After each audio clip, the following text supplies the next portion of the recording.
July 19th of this year, Newsweek magazine had a cover story, I don't know if you saw it or not, about creativity and the state of creativity in America. The concern is that the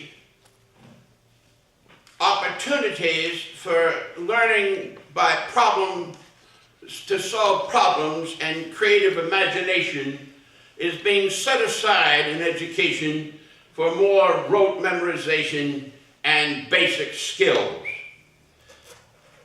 I want to tell you that basic skills and creativity are not oxymoronic. They are not opposites, but they are both important in living. I think that the first thing that I want to say to us this morning is that you are unique. There is no one like you, no one with your DNA. There is no one who can do what you do. And there is no one with the kind of gift clusters or abilities that are within you that can be used for the good of not only your life, but for the common good, for the community. So how do we move to this creative notion? The first thing, I think, is that we must acknowledge that every one of us have gifts. You have gifts. You have abilities. It does not start with age, at a certain age, or stop with a certain age. Some of us have marveled at the child prodigies who have been able to pull off things, and the wonders of artists like Grandma Moses, who didn't start until her very late years in life in creating her art. And so the first thing that I take from this text this morning, when they are building the tabernacle, this temporary meeting place, was that everybody brought their gifts and their skills for the common good of the community. They had a goal in mind, and it was a blessing, and it was a benefit to everyone there. Your gifts, like the gifts that you receive at holidays or on birthdays, mean absolutely nothing unless you unwrap them. Would you agree with that? You can look at the ribbon, you can look at the wrapping of the paper. We had about 6 rolls of Mother's Day wrapping paper. I don't know if that sold yesterday or not. You'd have to have a lot of mothers to if one person bought all of that. But anyway, we had it here. But you have to unwrap the gifts in order to appreciate them. The second thing that I think that is important for us to understand with creativity is that it is a myth that some people have this capacity to live creatively and others do not.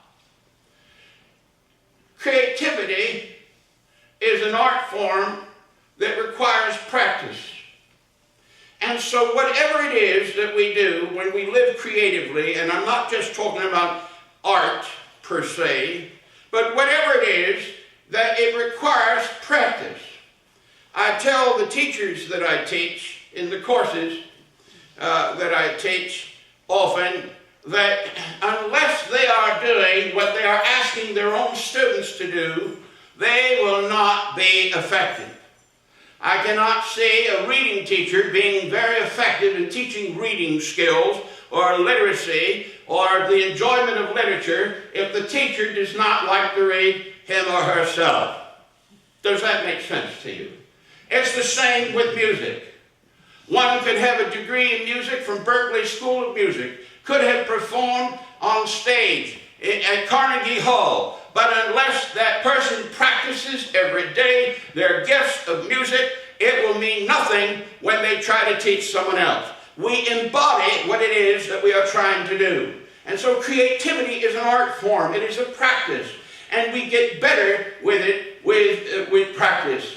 And living creatively is critical in living in the 21st century because we do not even know all of the questions we are going to face, let alone all of the answers.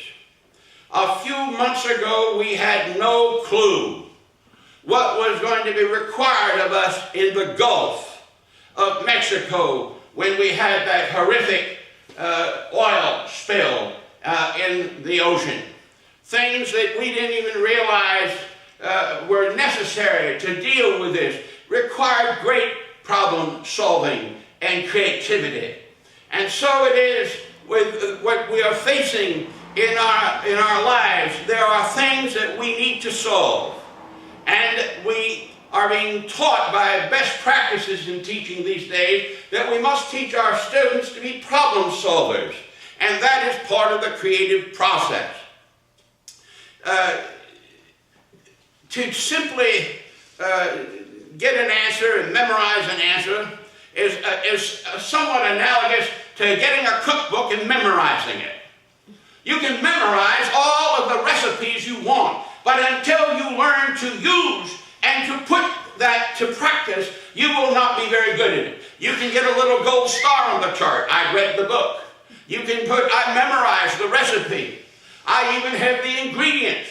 I have the equipment in the kitchen to do this great culinary thing. But until you do it, until you are ready to take the risk of doing it and trying it and practicing it and being willing to mess up with it, it will mean nothing more than you have read a book called a cookbook. And so it is with literacy skills. The reason why basic skills are not enough, we've got to teach people to love literature, to learn from our own history. It is incredible to me. Just next year, it will be the 200th bicentennial of the War of 1812. And it is probably one of the least known wars in the United States history. The War of 1812, when our capital was burned, when we were again at war with the British to keep our country as a country separate from Great Britain. The War of 1812, which gave us the national anthem, the Star-Spangled Banner. It was that war that song was written about. Was the flag still flying? The War of 1812. It is more than basic skills that we need. We need to do more than know how to decode and encode or read and write. We need to learn from what we are reading and writing and the creativity that is required.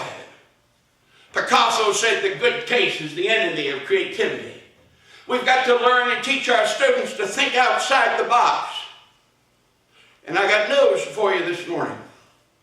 The best way to help young people be creative and to help others to be creative is to be a living role model yourself.